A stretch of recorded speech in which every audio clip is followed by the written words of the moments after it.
আজকে আমি ওয়ার্ডপ্রেসের স্পিড অপটিমাইজেশনের দুইটা ইম্পর্টেন্ট ফ্যাক্টর নিয়ে কথা বলবো। নাম্বার 1 হচ্ছে পোস্ট রিভিশন। ওয়ার্ডপ্রেসে পোস্ট রিভিশন ডেটাবেজে অনেকটা জায়গা দখল করে রাখে, যার কারণে ওয়েবসাইটের লোডিং স্পিড কম থাকে, সময় লাগে লোড হতে। তাই পোস্টের রিভিশন কম রাখা ভালো।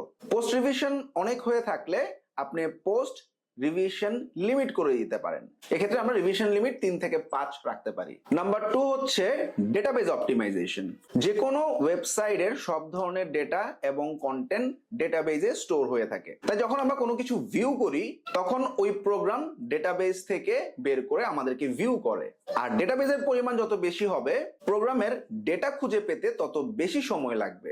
ডেটাবেজে অনেক সময় অপ্রয়োজনীয় কিছু ডেটা থাকে, যেমন আমরা একটা প্লাগইন যদি আনইনস্টল করে দেই, সেই প্লাগইনের ডেটাগুলো কিন্তু ডেটাবেজে থেকে যায়। আবার সেশন ডাটার পরিমাণও সবসময় বাড়তে থাকে, যার কারণে ডেটাবেজ ভারী হয়ে যায়। তাই সবসময় ডেটাবেজকে ক্লিন রাখা ভালো। সো এই দুটো ফ্যাক্টর যদি আমরা ম্যানেজ করতে পারি, আমাদের ওয়েবসাইটে স্পিড অপটিমাইজেশনের অনেকগুলো ইস্যু সলভ হয়ে যাবে। Thank you.